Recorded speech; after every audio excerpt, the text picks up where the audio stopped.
I've seen a lot of change, been through a lot of pain. Some things are not the same as they were a year ago.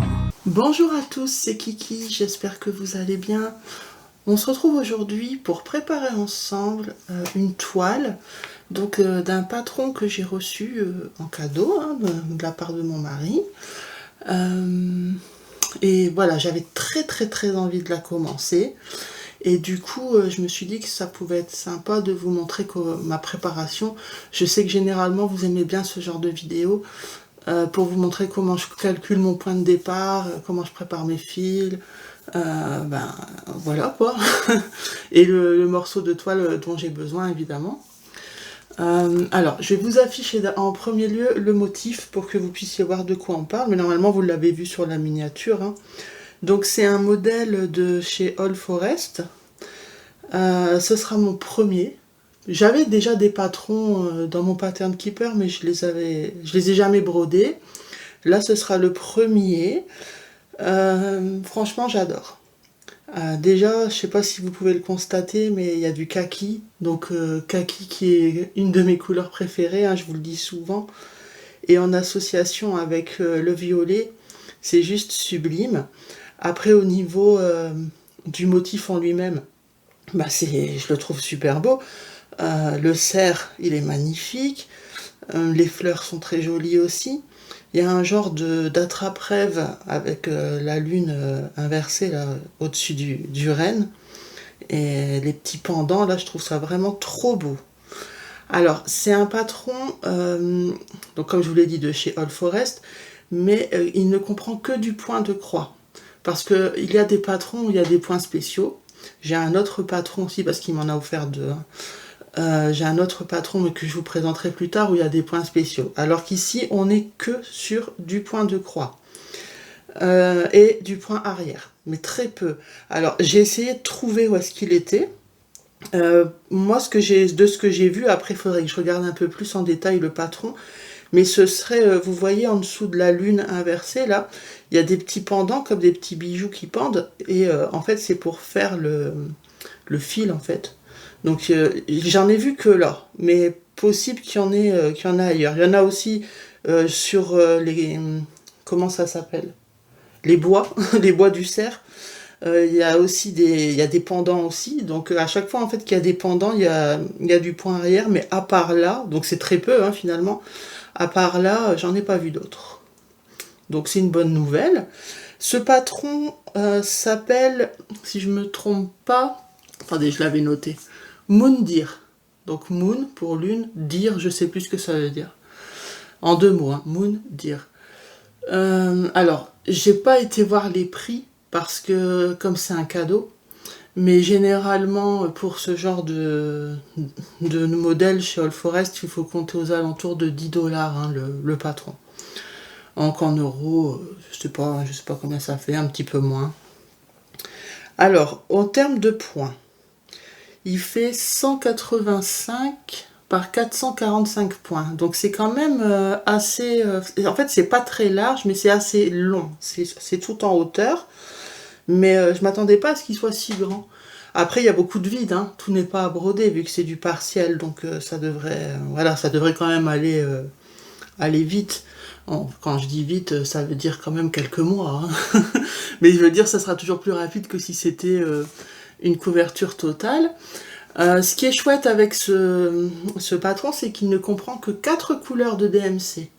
Donc ça, c'est vraiment bien. On a le 38-28, le 640, le 469 et le 33.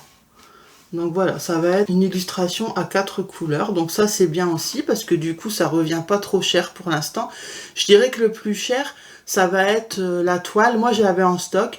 Alors eux, sur leur site, ils recommandent une toile couleur platinium. J'en avais une, mais elle est trop petite.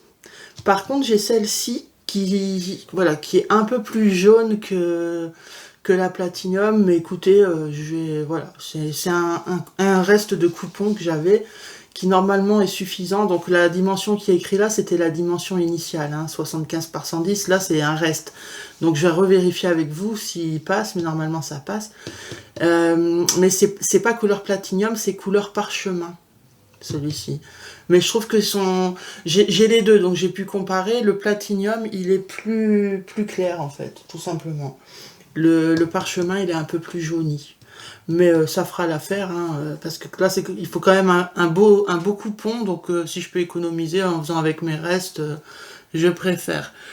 Justement, donc moi j'ai décidé de broder ce modèle sur de l'Aïda 18, hein, 18 CT, donc 7 points au centimètre. Donc il va falloir calculer la taille du motif, la taille minimum du coupon qu'il faut, et après, selon la taille que j'ai moi, calculer le point de départ. Donc, écoutez, voilà, on va commencer ça ensemble, hein, parce que j'ai plus trop rien, enfin, j'ai pas d'autre chose à dire sur l'illustration, à part qu'elle est juste magnifique, je suis super contente. Et ah oui, si, et j'ai galéré pour le mettre sur Pattern Keeper. Alors bon, sur leur site, ils écrivent bien que c'est un PDF qui peut aller sur Saga. Moi, je n'ai pas Saga. J'ai essayé de le mettre sur Pattern Keeper parce que des fois ça passe. Par exemple, l'autre patron que mon mari m'a acheté, il passe. Donc il fallait juste rajouter manuellement les couleurs. Mais celui-ci, il est passé, mais en fait, il va falloir broder page par page. À chaque page, si vous voulez, par exemple, quand je sélectionne une couleur, d'habitude, il sélectionne la couleur sur la totalité du patron. Là, non, il va sélectionner par page. Donc, bon, c'est pas très grave, ça va quand même fonctionner, c'est juste qu'il faut le savoir. Je ferai attention à ça, hein, puis je regarderai toujours le patron en PDF, en papier. Je ne l'ai pas imprimé, je regarderai sur mon téléphone, mais je regarderai les deux. Le Pattern Keeper, voir s'il correspond au patron papier. Vérifierai toujours avant de broder pour être sûr, quoi. Mais voilà, du coup, j'ai quand même mis un petit mot. J'ai écrit à All Forest pour demander si vraiment c'était incompatible. Ils m'ont expliqué que Pattern Keeper n'existe pas en Russie, hein, puisque All Forest c'est russe. Et donc forcément les diagrammes qu'ils vendent ne sont pas compatibles pour Pattern Keeper, puisque là-bas ils n'ont pas accès à l'application. C'est pour ça que c'est Saga. Voilà. Donc apparemment Saga, ils ont accès. Moi je ne connais pas, je connais que Pattern Keeper, mais je sais qu'il existe d'autres applications, mais je les ai jamais testées. Donc voilà, comme ça, ils peuvent rien faire pour moi en gros. Mais au moins, si vous ne le saviez pas, maintenant vous le savez. Ah, ok, allez. Alors, je pense que ce qui va être plus simple, je vais vous afficher à l'écran au fur et à mesure où je fais mes calculs. Comme ça, ça sera plus simple pour vous à suivre. Parce que si j'écris et que vous devez essayer de déchiffrer déjà mon écriture, qui n'est pas une mince affaire, et vous verrez peut-être moins bien, donc je vais inscrire à l'écran directement les calculs que je suis en train de faire pour vous expliquer, ce sera plus simple. Donc, on a dit que ce patron, donc qui s'appelle Moundir, pas le Moundir de koh ou de je sais pas quoi, hein. Moundir en 2 mots, il fait 185 par 445 points. Voilà, donc je l'affiche à l'écran. Moi j'ai décidé de le broder sur une toile Aïda 18CT. Donc Aïda 18CT c'est 7 points au centimètre. D'accord? Donc normalement là aussi, moi je vois pas, hein, je l'ai pas encore fait, je le ferai au montage, l'explication. Mais voilà, normalement ça doit être affiché. Alors, comment calculer la taille du motif? Alors on sait que c'est 185 points en largeur. Et on sait qu'on fait 7 points au centimètre. Donc on fait 185 divisé par 7. Donc je vais arrondir, hein. On va dire que ça fait 26,5. Donc la taille du motif en largeur, ce sera 26,5 cm. Ok? Maintenant on va calculer en hauteur. Donc on sait qu'en hauteur, il fait 445 points. Donc on fait 445 points et on fait la même chose, divisé par 7, hein, puisqu'on est toujours sur l'Aïda 18, donc c'est toujours 7 points en centimètre. Donc 445 divisé par 7, ça fait à peu près 64 cm. Voilà. Donc là, on a notre taille du motif. Donc 26,5 par 64 cm. D'accord? Mais on va pas découper un coupon à la taille limite. Il nous faut des marges. Moi, j'aime rajouter 5 cm en haut, en bas, 5 cm à droite, à gauche. Donc en tout, ça nous fera 10 cm sur la hauteur, 10 cm sur la largeur. D'accord? Donc c'est très simple. Vous avez 26,5, bah, vous ajoutez 10. Donc vous aurez bien les 5 cm à gauche et les 5 cm à droite. Donc 5 et 5, 10. Donc c'est pour ça que j'ai fait 26,5 plus 10. Donc ça fera 36,5. On fait la même chose pour la hauteur. La hauteur, le motif fait 64 cm auquel on va rajouter aussi 10 cm de marge. Donc 5 en haut, 5 en bas. Donc 64 plus 10 égale 74 cm. Donc là, on a la taille de notre coupon minimum à avoir, c'est-à-dire 36,5 par 74 cm. Ça, c'est le coupon minimum pour avoir la place pour notre motif, plus 5 cm de marge tout autour. Ok? Alors, maintenant, je vais passer à ma toile. On va la mesurer, parce que je ne sais pas du tout combien elle mesure, mais j'avais regardé brièvement, mais voilà, à première vue, ça me paraissait assez grand quand même. Alors on va mettre comme ça. Bon, il y a déjà des repères qui ont été faits, donc je vais le mettre dans l'autre sens. Ok. Donc vu que ça rentrera pas tout dans le champ, je mesure, j'arrive. Donc en longueur. Oh bah j'ai 75 en longueur, c'est parfait. Donc ça va être la longueur à laquelle je l'avais acheté de base. Et on a dit, il nous fallait 74. Donc j'ai 1 cm de marge en plus, tant mieux. Et après on devait avoir 36,5. Bah les 36,5, j'y suis large. J'ai 40. Ouais non, je compte pas le liseré. Oui, parce qu'il y a le liseré. J'ai 48 cm. Donc 48 au lieu de 36,5. Ouais. Oh, franchement, pour la différence, il y a quoi, 48, 36,5, il y a 12 cm. Qu'est-ce que je vais faire avec 12 cm? Je pourrais rien en faire. Hein. Je vais pas couper ma toile, hein, tant pis, ça me fera des plus grosses marges. Je vais laisser comme ça. Alors, du coup, comment calculer le point de départ? Donc, je vous note, et je vais le noter pour moi aussi. Donc, taille de mon coupon, puisque je l'ai mesuré, il fait 48 par 75. Ok, c'était ça, hein, que je revérifie, mais il me semble que c'est ce que j'avais dit. Ouais, c'est ça, 48 par 75. D'accord. Donc, ce qu'il va falloir faire maintenant, c'est prendre la taille de mon coupon, 48 par 75, et on va y soustraire la taille du motif, tout simplement. Donc, on va faire d'abord, pour ce qui est de la... Bon, il faut que je mette dans ce sens-là. Pour ce qui est de la largeur, je prends ma calculatrice. Moi, mon coupon, il fait 48 cm. Mais la taille du motif, on a dit, c'est 26,5. Ok? Donc, je fais 48 moins 26,5. Ça fait 21,5. Donc, maintenant, ces 21,5, je dois les répartir en deux, c'est-à-dire la moitié à la gauche et la moitié à droite. Donc, je divise par 2. Donc, ça me fera des marges de 10,75 à gauche et à droite. Maintenant, on va faire les marges en hauteur. Donc, bah là, c'est simple. En hauteur, il fait, mon coupon fait 75. Et donc, je fais moins la taille du motif. Donc, moins 64. Excusez-moi, j'ai mal tapé. Moins 64. Ok, donc ça fait 11 cm.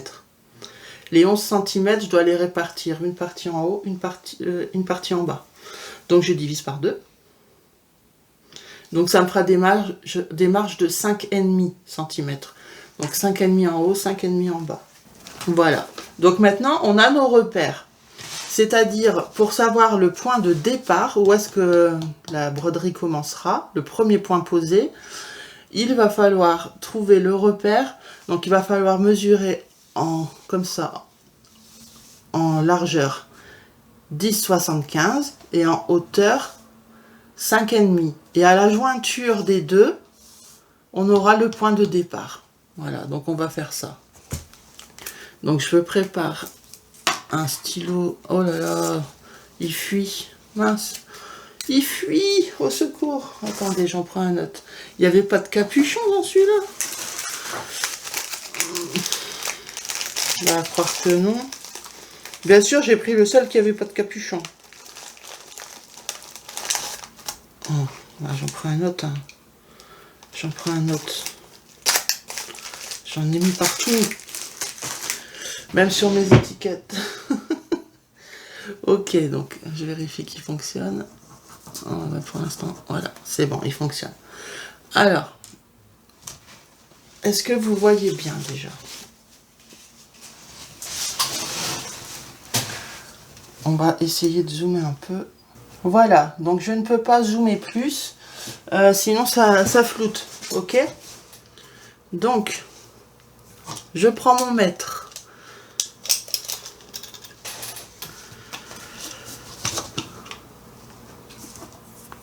Donc ici, je vois qu'elle n'est pas coupée droit, donc il faut faire attention par contre. Je regarderai ça après. Donc, je vous ai dit 10,75 comme ça. Ok. Donc 10,75, 5, 6, 7, c'est à peu près là. Ici. Et comme ça, on a dit 5,5. Alors, est-ce que là, je vais le prendre un chouille plus bas parce que je vois que la toile ici, elle n'est pas coupée droit. Donc, je vais le prendre un chouille plus bas, ici à peu près. Et on va prendre à 5,5. Voilà, ici. Donc ici, là, le petit point qui est là, ce sera mon point de départ. Ok, alors j'ai enlevé la toile pour éviter de la salir. Étant donné que voilà, il n'y a que 4 DMC, je déteste les petites bobines plastiques. Donc moi j'ai quand même utilisé une plaquette. Et ce que j'aime faire quand j'ai peu de couleurs, c'est de mettre... là j'ai déjà préparé, donc je vais vous le montrer tout de suite. En fait, je vais mettre mon échevette complète en bas. Et en le trou d'en face, ce sera le fil entamé. Et l'étiquette ici, je vais venir écrire la DMC. Donc la DMC qui sera écrite au centre, elle correspondra aux 2 trous. Vous voyez ce que je veux dire? Parce qu'on ne sait jamais où les mettre, les fils entamés. Donc moi, je fais ça quand j'ai des projets avec peu de couleurs. Par exemple, j'en ai un où j'ai 11 couleurs. Donc j'ai fait ce système en utilisant les 10 du bas. Et j'ai utilisé les cœurs. Donc dans le premier cœur, j'ai mis mon échevette complète. Dans le cœur d'en face, j'ai mis le fil entamé qui correspond à l'échevette. Et je trouve ça super pratique en fait. Donc ça c'est ma façon de faire. Évidemment, chacun a la sienne. Hein. Donc on va quand même les mettre dans l'ordre. Donc 33, 640, 469, 3828. Donc 33, 469, 640 et 3828. Voilà. Donc maintenant, il va falloir découper les échevettes. Donc je vais en faire une avec vous, hein, peu importe laquelle. Hein. Allez, la 469. Donc vous avez vu hein, comment je fais. Je tire la bague et je mets tout de suite mes mains. Hop. Voilà. Je déroule.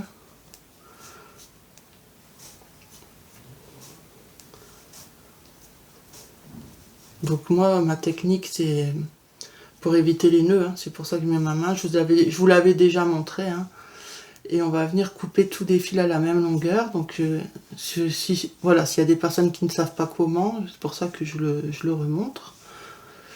Hop. Ça fait partie de la préparation de la toile. Hein. Voilà. Donc je regroupe les deux extrémités. Je les tiens ensemble. Et après, je fais des petits mouvements comme ça. J'avance au fur et à mesure. Les petits mouvements comme ça évite d'avoir des nœuds qui se forment. Ça fait glisser tout seul le fil. Si vous glissez à la main directe comme ça, sans faire le mouvement, ça va créer des nœuds. Et déjà là, ça en crée même sans. Voilà. Donc c'est voilà, une petite astuce. Hein.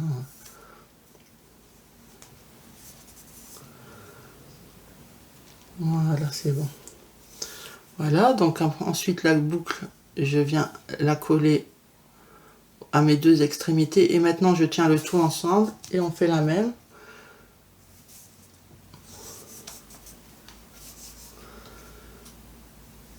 Il faut y aller tout doucement. Voilà. On récupère encore la boucle, on vient la coller.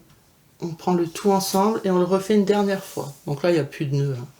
Hop, je regroupe. Et maintenant, on vient couper toutes les boucles. Donc normalement, on en a 3 d'un côté, plus les deux extrémités. C'est le cas ici. On en a une, et là, on en a 2, plus l'extrémité. Et de l'autre côté, on en a 3. Ok. Non, on en a 4, excusez-moi. En tout, il y a 7 boucles. 4 à droite, 3 à gauche, plus les deux extrémités. Donc, on coupe. On coupe. On coupe. Voilà. Hop. Donc, c'était le 469. Donc, on vient le mettre là. On récupère. Voilà. Et on tire. Hop. Voilà. Le premier, il est fait. Donc là, vous avez tous les fils à peu près hein, à la même longueur. Vous avez vos 8 fils. Bah écoutez, on va faire pareil avec le 640. Hein. De toute façon, il faudra tous les faire.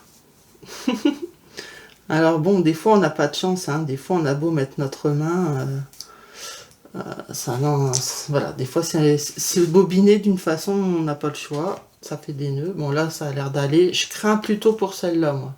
Souvent, j'ai des problèmes avec les nouvelles couleurs. Il y a souvent des nœuds. On va voir. Une chose à la fois.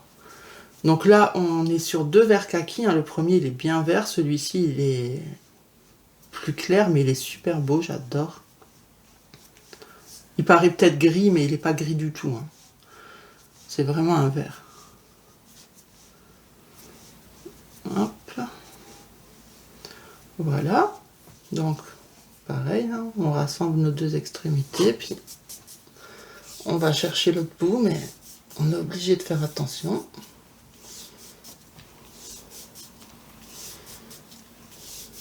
Voilà. Hop.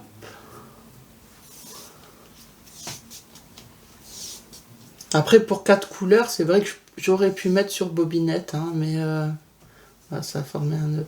Mais faut surtout pas tirer quand il y a des nœuds. Faut y aller tout doucement. Voilà. Bobinette, moi, je sais pas. J'aime pas. En plus, moi, mes bobinettes, elles sont pas terribles. Elles sont en plastique. Mais je trouve que, vous savez, en bas de la bobinette, il y a 2 encoches. Ou comme ça, plutôt. 2 encoches. Et moi, elles sont larges. Donc, les fils, ils tiennent pas. Et puis honnêtement, bon, encore là, comme je vous dis, il y avait 4 couleurs, donc ça va. Mais imaginez quand il faut bobiner les DMC pour un projet à 100 couleurs, oh là là, non. C'est même pas la peine. Je préfère les plaquettes, moi je trouve ça plus rapide. Ok, donc voilà ce que ça va donner, les couleurs sur la toile, ça va être beau. Hein. Ça va être vraiment très très beau. Je vous réaffiche le motif hein, pour que vous puissiez voir. Donc vraiment, voilà, c'est All Forest, ce sera ma première expérience. J'avais téléchargé des modèles gratuits, par exemple les ours de Noël. Alors je sais que cette année ils sont dans les tons bleu-vert. Moi je les avais téléchargés quand ils étaient en couleur vraiment Noël, quoi. Vert, rouge, blanc, les couleurs de Noël. Bon après les couleurs ça change. Hein. mais je les ai jamais fait. Je suis un peu tentée, parce qu'en fait, vous savez que moi, voilà, je ne fête pas spécialement Noël pour des raisons, voilà, qui me touchent personnellement, familiales. Mais je ne sais pas pourquoi, cette année, depuis allez, 15 jours à peu près, je suis attirée par certains modèles de Noël. Alors, je ne sais pas pourquoi. Donc, du coup, je suis pas à l'abri d'en broder un cette année quand même. On verra bien. Mais en tout cas, là, pour l'instant, je vais faire les serres. Hein. C'est vraiment un beau cadeau que j'ai eu. Mon mari me disait même, il va être beau en décoration dans le salon. Donc, pour les deux, il m'a dit ça. Et effectivement, donc c'est lui qui a choisi. Et je suis vraiment super contente. Donc maintenant, j'ai qu'une hâte, c'est de commencer à le broder. Donc je vais aller m'installer dans mon canapé et je vais aller poser mes premières croix. Enfin, avant, je vais poser le scotch là pour éviter. Je vais vous le montrer, mais j'en ai plus beaucoup.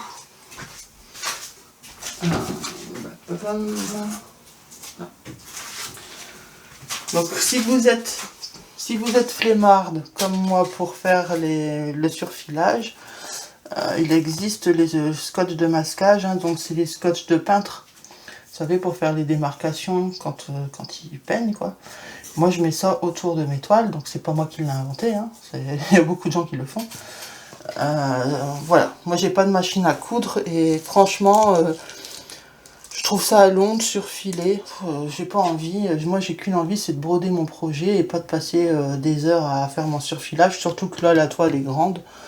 Maintenant, est-ce que je vais en avoir assez? Vous voyez, je suis vraiment... C'est la fin des haricots du rouleau. Donc il va falloir que j'en reprenne. Je l'avais eu en partenariat, celui-ci. Je pense que tous les partenaires en ont, hein. Je n'ai pas fait attention, mais je pense que c'est le cas. Si j'ai un partenariat qui arrive, je le prendrai. Sinon, je l'achèterai. Par contre, vous pouvez aussi en trouver dans les magasins de bricolage. Hein, Brico Dépôt, Brico Marché, peut-être même Action, Jiffy, tous ces trucs-là. C'est possible. Bon, j'ai jamais regardé, mais je sais que dans les...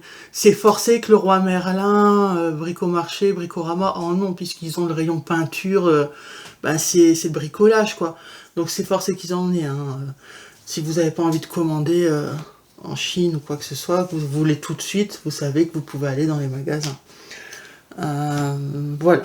Donc il me reste juste à mettre mon tape tout autour. Et après, j'ai déjà mon point de départ calculé, j'ai juste à venir poser mes croix, donc je suis pressée, je vais aller faire ça. En tout cas, j'espère que cette vidéo vous a plu. Dites-moi si, voilà, si le modèle vous tente aussi, si vous le trouvez joli, si ça vous donne envie de le broder également. Encore une fois, c'est un projet, mis à part la toile, qui, pour moi, c'est ce qui coûte le plus cher. Puisque les fils, il y a 4 couleurs. Le patron, j'ai pas regardé le prix, mais je sais que c'est aux alentours de 10 $ à peu près pour les patrons de cette taille. Donc c'est voilà, c'est quand même un grand projet qui est beau. Donc après, bien sûr, il faut de la toile. Moi, j'ai choisi de la broder en Aïda 18CT, mais vous pouvez broder sur d'autres toiles, couleur neutre aussi, en blanc par exemple. Ou en étamine, en lin. Eux, ils préconisent le lin d'ailleurs, il me semble, hein, sur leur site. Hein. Mais moi, le lin, j'ai peur de ne pas y arriver. J'ai jamais brodé de lin de ma vie. J'avais acheté de l'étamine 14 fils extra floba naturel qui ressemble vraiment à du lin. J'ai jamais su voir les trous. D'ailleurs, je l'avais même revendu à Didit. Elle m'a pris tout, j'avais 2 coupons, elle me les a pris parce qu'elle, c'est sa toile préférée, je crois. Et du coup, ben, j'ai peur que le lin, je ne vois pas les trous non plus, ou comme je sais que c'est moins régulier que l'étamine, j'ose pas trop. J'ai envie d'essayer, hein, mais j'ose pas. Mais là, pour ici, j'ai préféré prendre ce que j'avais en stock en grand format, donc Aïda 18, et voilà. Des fois, il faut faire aussi avec ce qu'on a en stock. Hein. La couleur, elle va très bien, donc c'est parfait. Voilà. Bah écoutez, je vais vous laisser. Moi, je vous fais de gros bisous. N'hésitez pas à me dire ce que vous en pensez. Et puis, je vous le demande jamais, mais Voilà, si le cœur vous en dit, un petit j'aime, un petit commentaire ou même abonnez-vous si si vous n'êtes pas abonné et que vous avez envie, hein, évidemment, faut pas se forcer. Moi, ça me fait vraiment toujours plaisir, ça fait chaud au cœur. Donc, si le cœur vous en dit, n'hésitez pas. Je vous fais de gros bisous et je vous dis à la prochaine. Bye bye. I strive just to say I'm alright, and for the first time in a long time I'm alright.